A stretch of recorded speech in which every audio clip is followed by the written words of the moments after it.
เรื่องราวที่ท่านจะได้ฟังต่อไปนี้ไม่ได้มีเพียงในตำราแต่ถูกเล่าขานสืบสาร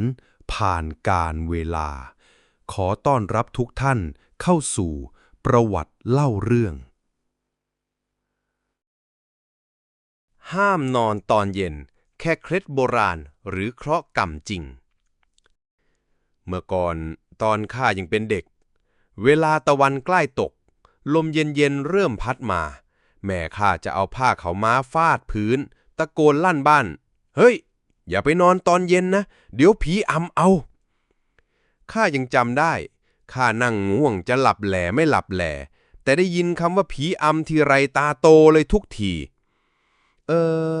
ตอนนั้นข้าไม่เข้าใจหรอกว่าทำไมถึงห้ามนักห้ามหนามันแค่หลับพักเหนื่อยหน่อยเดียวแต่พอโตขึ้นข้าเริ่มเห็นว่าความเชื่อนี้มันไม่ใช่เรื่องไร้สาระในความเชื่อไทยเวลาหัวค่ำหรือเย็นย่ำมันคือเวลาของการเปลี่ยนกะของวิญญาณโบราณว่าไว้ว่าช่วงเย็นคือเวลารอยต่อของสองโลกโลกของคนกับโลกของผีตอนเช้าเป็นเวลาของมนุษย์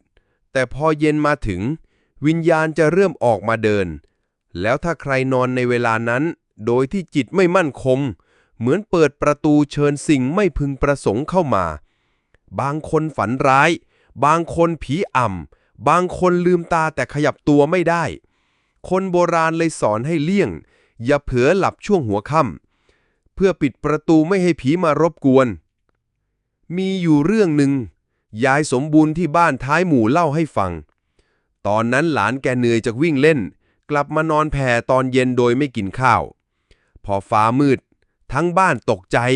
เพราะหลานตื่นขึ้นมาร้องไห้พูดไม่ได้ตาค้างหมอผีมาดูบอกว่าไปเดินเล่นแถวกอไผ่เจอของเข้าวิญญาณหิวเข้ามาแทนที่ตอนเด็กนอนหลับต้องทำพิธีไล่ตั้ง3 วันจึงหายตั้งแต่นั้นมาคนในหมู่บ้านก็ไม่มีใครกล้านอนตอนเย็นอีกเลยมาเรียนรู้ทีหลังว่าเรื่องนี้มันก็มีเหตุผลอยู่ในตัวเวลาเย็นร่างกายเราอ่อนล้าแสงแดดลดลงฮอร์โมนเปลี่ยนถ้าไปนอนตอนนั้นร่างกายอาจสับสนคิดว่าเป็นเวลานอนจริงๆตื่นขึ้นมาตอนกลางคืนอาจหลับยากกลายเป็นคนนอนไม่เป็นเวลาและถ้าใครหลับลึกตอนเย็นแล้วถูกปลุกกระทันหันอาจเกิดอาการ sleep inertia คือ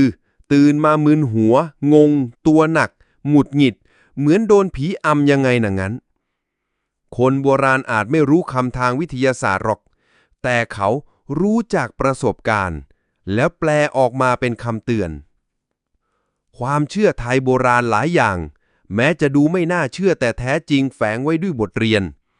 ห้ามนอนตอนเย็นก็เพื่อฝึกให้คนมีระเบียบวินัยไม่เกียจคร้านโดยเฉพาะเด็กๆถ้านอนช่วงนั้นจะกินข้าวเย็นไม่ลงไม่ทำการบ้านไม่ช่วยงานบ้านวันหนึ่งวันมีแค่24 ชั่วโมงถ้าเผลอหลับในเวลาที่ควรตื่นมันก็เสียเวลาไปเปล่าๆบางครั้งผีที่เราเชื่ออาจไม่ใช่สิ่งลึกลับที่มองไม่เห็นแต่อาจหมายถึงนิสัยเกียจคร้านหรือโชคที่หายไปที่มาจากการนอนผิดเวลามีอยู่คืนหนึ่งข้ากลับจากนาทั้งเหนื่อยทั้งหิวข้าวยังไม่ได้กินแต่ล้มตัวลงนอนตอน6 โมงเย็นพอดีตอนนั้นฝันว่ามีคนมานั่งทับอกพูดอะไรฟังไม่รู้เรื่องขยับไม่ได้ร้องก็ออกไม่ได้ลืมตาอยู่แต่ขยับไม่ได้เลยรู้ตัวอีกทีเหงื่อท่วมหัวใจเต้นแรงตื่นขึ้นมาก็มืดสนิททั้งบ้านวันนั้นข้าเลยจำไม่ลืมว่าการนอนตอนเย็นมันไม่ใช่เรื่องเล่นๆมันคือของจริงที่ต้องเคารพความเชื่อโบราณต่อให้วิทยาศาสตร์จะอธิบายได้แต่สิ่งที่อยู่ในใจคนก็ยังไม่เคยเลือนหายหากเจ้าเหนื่อยพักได้แต่อย่าลืมว่าเวลาเย็นมันไม่ใช่แค่เรื่องของความง่วงแต่มันคือเวลาของสิ่งเร้นลับที่อาจกำลังรอช่องว่างมันดูแลจิตใจอย่าให้เผลอไผลเพราะบางทีสิ่งที่น่ากลัวกว่าผีก็คือตัวเราเองที่ปล่อยเวลาให้หายไปเฉยๆ